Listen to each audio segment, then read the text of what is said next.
Hey guys, Robert and Kyle here, and we finally have everything rounded up that we need to get this truck working again. But first I want to say a shout out to our new not sponsor, Never Use Them AAA.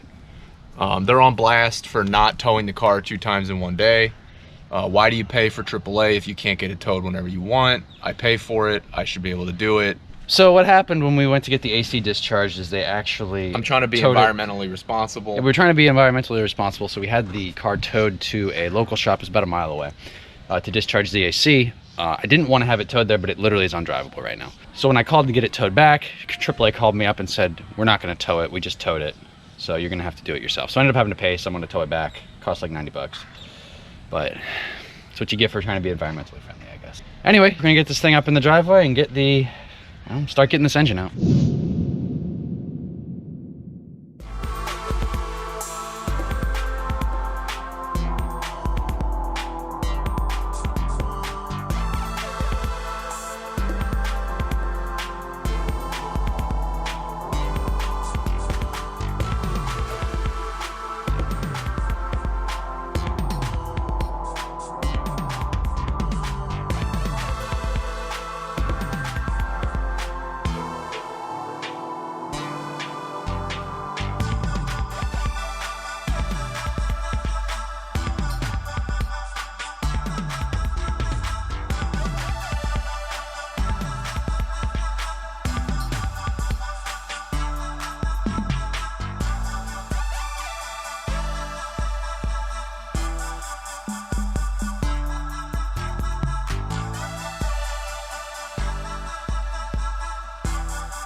So what does all this mean, Robert? We got these spark plugs out. So we got these spark plugs out. So here's ash.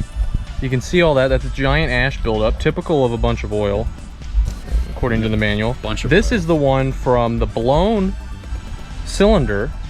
As you can see, this one's goose is cooked because of all that extra gasoline. And then this one has ash buildup. We'll get to one that looks normal. This is the normal one from the other side. So this car has dual spark plugs for fuel efficiency and power. So this is on the right side, this is on the left side, and you could see for whatever reason one of them had all this ash buildup and the other one didn't. And you might be wondering, why is that, Kyle? And I'm here to answer you. It's because one is on the exhaust side and the other one is on the intake side. So don't just check on this car one spark plug and see that you're okay. You need to pull both of them because they're going to exhibit different apparently all 8 properties. We have different properties. Well, no, I pulled all these from the exhaust side. Okay. And then just for an example to see all the different ways. This is from the intake side, looks fine. And then this was from the exhaust side on the blown cylinder.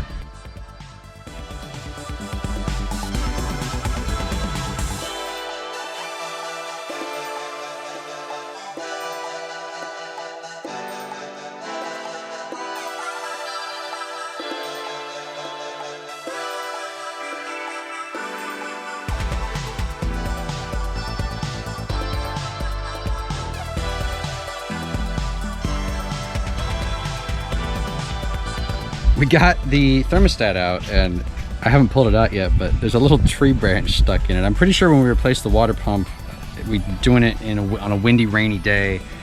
I think when we poured the fluid back in, we might have missed a branch. So luckily that didn't actually get sucked in and damage anything, it seems. It just got stuck in the thermostat. I just thought that was kind of...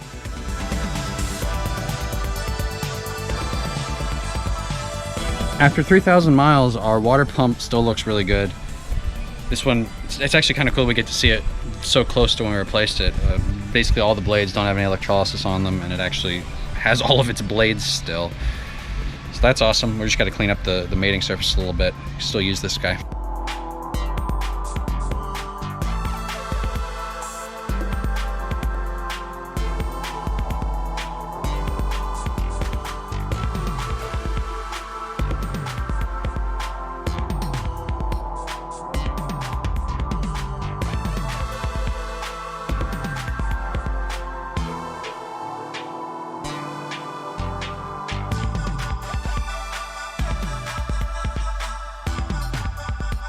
So the head's off, pretty easy job. Did it about a half a day today instead of a full couple days, 2 days last time. But what we really want to pay attention to, something that we didn't know before, is you can see this combustion circle around here. There's a line around here where there's a full nice seal, then there's the dark spot where the combustion's happening, and then the bluish area, which is where the gasket was in. And you can see that none of the dark area, all that carbon, has moved outside where the cylinder circle was. So then that usually lets you know that there's no heat malformations, any micro like cracks, any zones where air is getting through. So obviously we expect that this head only has about 3,500 miles on it. But that's something we didn't know the first time we took it off. We took it to the machine shop and they were like, oh yeah, this is obviously blown. And they mentioned, look how the blow-by pattern's going out here. It was like all the way over here, but this is just a nice dark circle. Just to be safe, we're gonna go ahead and get this machined, even though, just because we pulled it off, and we just wanna make sure everything is nice and flat going back together. But we're pretty sure that this head's obviously still gonna be good. You can see what I was talking about on the spark plugs here. The exhaust side has ash on some of these. This was the 4th cylinder that was blown. Obviously we pulled those spark plugs. Check out our video if you haven't seen it on our trip up to the Gambler. But we pulled these in Ohio, and as you can see, this has just got so much gasoline on it from blow-by that it was just exploding, and it looks pretty clean. Nothing on here. All right guys, check out the next one where we'll be ripping the strut block out of this thing and getting it machined. Also, we'll have a unboxing video coming soon for a Pittsburgh 2-ton engine hoist, since that's what we're actually gonna be using to take it out. So check those out, and we'll see you in the next one. See you next time. All right, so we're here right after getting the head off. Took about a half a day this time. I was gonna put these in the middle.